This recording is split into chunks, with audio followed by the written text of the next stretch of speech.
네, 반갑습니다. 엠마입니다. 저번에 제가 대형 교회를 희망하는 부교역자들 관련해서 영상을 찍은 적이 있었습니다. 내용을 간략하게 요약해보자면은, 적지 않은 신학생 혹은 목회자 후보생들이 나중에 담임 목사로 청빙되기가 좋기 때문에 대형 교회를 무조건 지원하는 경향이 있다라고 하는 거죠. 그래서 과연 이것이 옳은 것일까? 라는 내용을 담아서 영상을 만들었습니다. 그런데 그 영상이 좀 많은 관심을 받게 되고, 영상에 대한 오해도 또 반박도 있었기 때문에 이런 부분들에 대한 보충 설명, 그리고 더 나아가서 대안적인 이야기까지 한번 해보려고 합니다. 엠마오 연구소. 자, 일단 그 영상을 오해하시는 분들이 계셨어요. 자, 그러면 작은 교회에 가라는 거냐? 사실 작은 교회도 그 영상에서 말했던 대형 교회의 문제가 같이 반복되기도 하는데, 네, 맞는 말씀입니다. 그래서 영상의 결론이 무엇이었냐면은 대형 교회가 나쁘고 작은 교회가 좋다 이런 말이 아니라 사역지를 결정할 때 교회의 크기로 결정하지 말라라는 이야기였습니다. 자, 이 이야기를요, 한국 교회의 구조적 문제와 함께 다시 한번 얘기해 보겠습니다. 한국 교회가 가지고 있는 굉장히 큰 구조적 문제 중에 하나는 무엇이냐면은 모든 목회자는 반드시 담임 목회자가 되어야 한다는 것이죠. 여러분들 주변에서 부교역자로 은퇴하신 목사님을 보신 적이 정말 드물거나 아마 대부분은 없으실 겁니다. 왜냐면은 40대 중반 이후로는 사실상 부교역자 사역이 불가능하기 때문입니다. 그래서 내가 그 이후로 목회를 하기 위해서는 반드시 모든 목회자는 담임 목사가 되어야 하는 것이 한국교회의 구조적 문제입니다. 자, 그렇기 때문에 신학생 시기부터 40대 중반까지 결국 내가 담임 목사가 되기 위한 역량을 키우는 게 굉장히 중요합니다. 자, 그런데 그 시기에 지나치게 조직화된 단체에 속하게 되면 그 조직의 지시를 따르는 데 바빠서 자신만의 신학을 키우지 못합니다. 그랬을 때 담임 목사가 되어서 문제가 발생할 수 있죠. 그래서 자신의 이야기를 키우려면은 사역적 자율성이 존중되는 곳에 가야 한다. 내가 스스로 결정하고 많은 것을 시도할 수 있고 또 내가 피드백을 할 수 있는 그런 곳에 가야지 자신의 신학이 키워지고, 그랬을 때 한 명의 담임 목사로서 문제없게 사역할 수 있을 것이다 라는 게 지난 영상의 결론이었습니다. 근데 댓글 중에 어떤 한 분께서 아마 담임 목사님을 지원하고 계시는 상황이신 것 같아요. 좀 굉장히 흥분된 상태로 댓글 다셨어요. 현실을 너무 모르는 거 아니십니까? 그래서 그분이 하신 말씀은 이렇습니다. 실상은 대형 교회 이력이 있어야지만 담임 목사로 지원할 수 있는 것이 현실입니다. 현실을 너무 모르시는 건 아닙니까? 그렇기 때문에 나중에 담임 목사가 되려면은 대형 교회로 갈 수밖에 없는 현실이다. 자, 이렇게 말씀해 주셨는데 우선 여기에 대해서 반박을 해보겠습니다.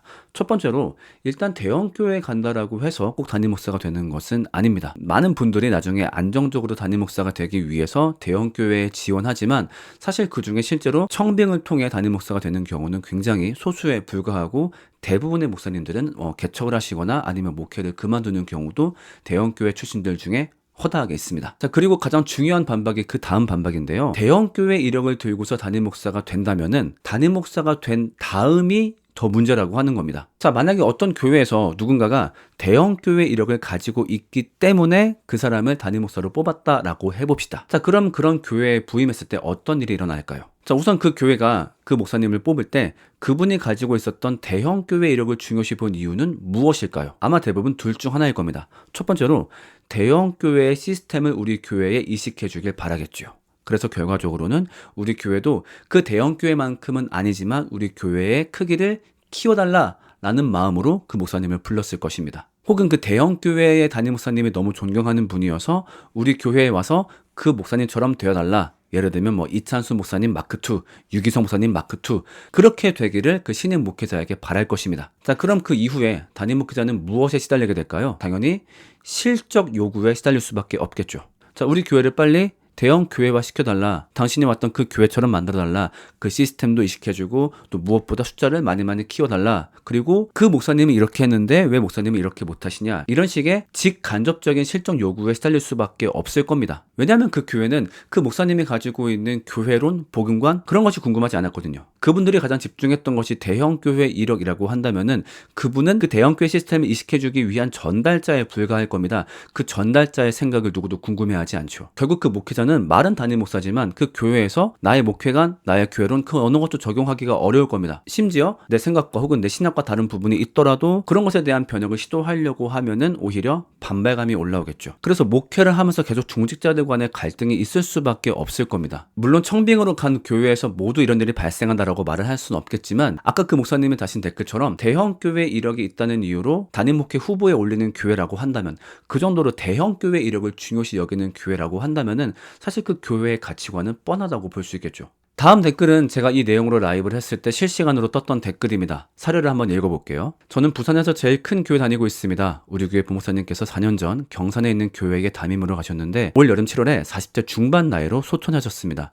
딱 목사님 말씀대로 그 교회 장로님들께서 그 교회를 대형 교회로 키워주기를 바라셨고 소천하신 목사님의 출근 시간이 새벽 3시 반이었다고 합니다. 너무너무 힘들어 사표를 내셨지만 수리가 안 된 상태에서 소천하셨습니다. 근데 물론 굉장히 극단적인 케이스일 겁니다. 그런데 일의 정도만 다를 뿐 사실 비슷한 갈등은 굉장히 많은 교회에서 벌어지고 있습니다. 그래서 오히려 담임 목사가 된 이후에 교회와 갈등 때문에 목회적 스트레스를 호소하는 목사님들이 굉장히 많이 계시죠. 그런 분들 중에 사례를 보면은 정말로 자기가 가지고 있는 신학과 교회론으로 담임 목사가 된 것이 아니라 대형 교회 이력과 같은 스펙을 앞세워서 담임 목사가 된 경우에 이런 일들이 참 많이 반복이 됩니다. 자, 그 다음 목회 중에 발생할 수 있는 일을 몇 가지 더 떠올려 보겠습니다. 아마 이 목사님은 사역하는 내내 초조함에 시달릴 겁니다. 그 교회에서 그 목사님은 대체 불가능한 존재가 아닙니다. 어차피 대형 교회 시스템만 잘 이식할 수 있다면 우리가 존경하는 누구누구 목사님처럼만 해줄 수 있다라고 한다면은 사실 이 사람이 아니어도 상관없거든요. 자, 그런 상황에서 무슨 문제가 발생할 수 있을까요? 만약에 유능한 부교역자가 들어왔다라고 했을 때 초조할 수밖에 없겠죠. 왜? 저 친구가 내 자리를 대체할지도 몰라. 그리고 실제로 그런 일이 일어날 수 있을 겁니다. 교회 입장에서 그 부교역자가 대형 교회 시스템을 더 잘 이식해올 수 있겠다라는 판단이 든다라고 한다면 지금 목사님을 굳이 지지할 필요는 없겠죠. 자, 그러면 그런 불안감 속에서 담임 목사님은 자연스럽게 부교역자를 견제하고 질투할 수밖에 없을 겁니다. 우리가 흔히 보았던 문제가 똑같이 발생하는 것이죠. 자, 그리고 또 언제 문제가 될까요? 그 목사님이 은퇴할 때 문제가 되겠죠. 자, 과연 그 교회가 순순히 은퇴 목사로 대접해 줄까요? 은퇴 목사로 대접을 하게 되면 그 목사님이 돌아가실 때까지 교회에서는 그 목사님에 대한 급여를 책임져 주어야 합니다. 과연 대체될 수 있는 목사에게 굳이 그런 은퇴 대우를 하려는 교회가 몇이나 될까요? 그래서 실제로 지금 많은 교회에서 이 은퇴 문제를 놓고 갈등을 하고 있죠. 그래서 이런 상황이 올까봐 그 은퇴 처우 문제로 교회와 계속 다투게 될 테고 나중에는 전별금 문제로 다투게 되겠죠. 또 그렇게 미래가 불안하다 보니까 당연히 교회에 있을 때 조금 더 많은 부를 축적하려고 할 테고 그것이 교회에서 헌금 갈등 혹은 목사에 대한 대우 갈등으로 막 이어질 겁니다. 결론은 뭐냐면 결국 우리가 욕했던 목회자와 똑같은 모습으로 될 수밖에 없을 겁니다. 저는 그렇게 생각합니다. 악마는 인성이 만드는 게 아니라 환경이 만든다라고 생각을 합니다. 지금처럼 자신의 생존도 담보하기 어려운 환경이라면은 저 또한 그런 모습을 보일 수 있을 거라 생각이 듭니다. 네, 환경 자체가 너무 척박하니까요. 자, 그런데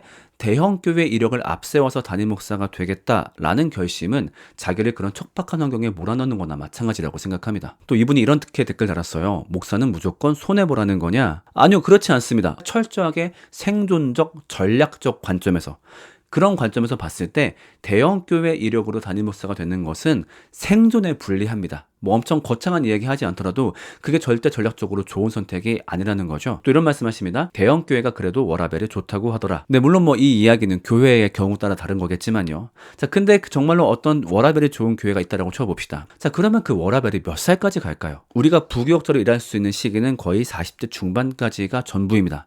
그러면 그 이후에는 결국에는 담임 목사가 되어서 인생의 절반을 보내야 됩니다. 조금 더 탈근시안적인 시각이 필요한 것이죠. 자, 근데 사실 안타까운 현실입니다. 그래서 제가 이렇게 별도로 영상까지 따로 찍는 거고요. 지금도 굉장히 많은 신학생들 목회자가 대형 교회에 가서 그 이력으로 담임 목사가 되어야지 이것만 집중하고 있습니다. 제가 지속적으로 묻는 것은 그겁니다. 그럼 그 후는 어떻게 할 거냐는 거죠. 담임 목사가 되었다? 그 후는요. 결국엔 사람들을 충분히 설득할 수 있는 교회론, 복음론, 예배론을 갖고 있지 않으면 온전한 목회를 하기가 어렵습니다. 그래서 모든 목회자들은 정말로 하나의 교회를 세울 수 있을 정도로 자신만의 신학, 자신만의 교회론을 키우고 그것을 전달하는 능력을 길러야 되는 거죠. 그래서 아주 만약에 대형 교회 이력으로 청빙이 되었다 하더라도 나중에는 그 이력이 궁금하지 않을 정도로 자신의 교회론으로 사람들을 충분히 설득할 수 있어야만 합니다. 그럼 어떻게 해야 자신만의 교회론을 키울 수 있을까요? 나의 선택과 결정을 마음껏 구현해 볼 수 있는 사역을 해야 됩니다.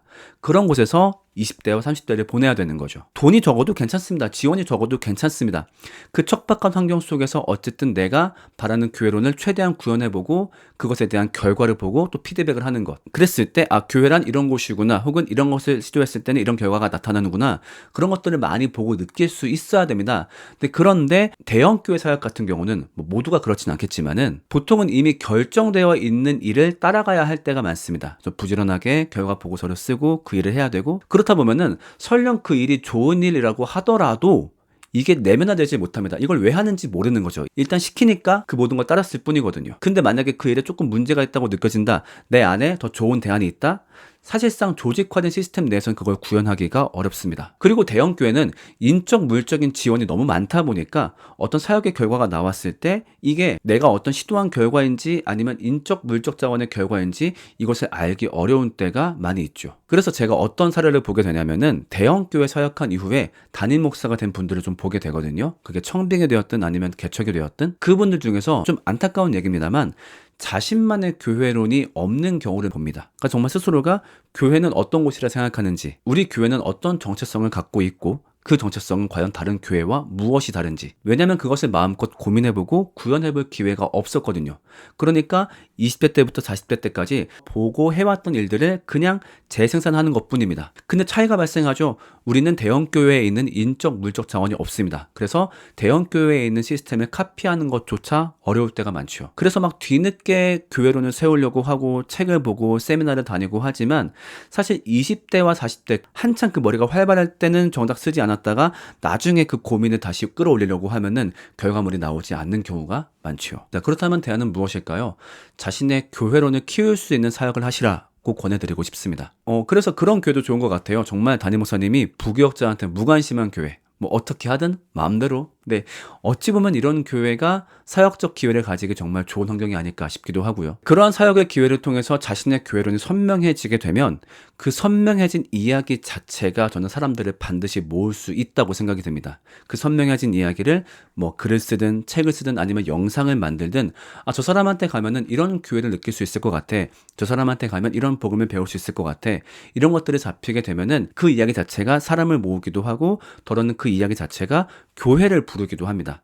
그래서 제가 봤던 사례 중에서 어떤 목사님은 소위 말하는 좋은 스펙이 하나도 없었지만 그분이 가지고 계신 복음론, 그분이 썼던 책 때문에 어떤 건강한 교회에 청빙되신 경우도 제가 봤었지요. 아니면 그런 이야기에 호기심을 가지는 주변 분들 한 분, 두 분 가르치고 대화하다가 그 모임이 자연스럽게 교회가 될 수도 있을 겁니다. 혹은 다른 대안이라면은 파트 사역으로 주말만 교회에 출근하고 주중에는 일반 직업을 가지는 것도 저는 추천하고 싶습니다. 그랬을 때 교회 바깥에 머무는 시간이 많아지면서 오히려 교회라는 기관을 객관적으로 바라볼 수 있게 됩니다. 그러면서 또 남다른 교회론이 커질 수 있는 것이죠. 그리고 그 직업을 통해서 생계를 마련하게 되었을 때 담임 목사가 되지 못한 기간 동안 어떤 생계적 초조함을 해결할 수 있고 교회 바깥에서 정말 넓은 세상을 바라보고 또 많은 사람을 만나면서 또 그 사람들과 함께 교회를 이룰 수도 있을 겁니다. 네, 좀 결론부를 맺어보겠습니다. 사실 이 영상을 기획하면서 어떤 걸 느꼈냐면은 뭔가 공교육 시스템이 목회자의 세계에까지 영향을 끼친 게 아닌가라는 생각을 해봤습니다. 공교육의 특징이 뭔가요? 항상 정답이 있죠. 이 정도 학교 들어가서 이 정도 직업을 가지고 이 정도 나이가 되어서 결혼을 하고 이것이 어찌 보면 한국 사회를 붙잡고 있는 시스템 중에 하나인데 그것이 목회자의 세계에도 동일하게 좀 적용되는 것 같아요. 이 정도 학교에 입학해서 이 정도 교회에서 부목사 한 다음에 교구 목사하고 이 정도 크기의 청빙 지원을 하고 결국 누군가가 제시한 정답의 길을 따라갔을 때 안정감을 느끼는 거죠. 그래서 그 시스템 안에 속하면은 내가 안전하고 안정적이라는 착각을 하는 거죠. 그래서 대형 교회 이력이면 될 거야. 혹은 담임 목사만 되면 장땡이야. 자, 그런데 잊지 않으시면 좋겠습니다. 우리 모두는 자신만의 복음과 교회론을 가지고 사람들을 설득해야 합니다. 그것을 갖추고 있지 않다면 그 어떤 스펙이 되었든 그 어떤 학벌이 되었든 여러분에게 절대 행복한 목회를 보장해주지 않을 겁니다.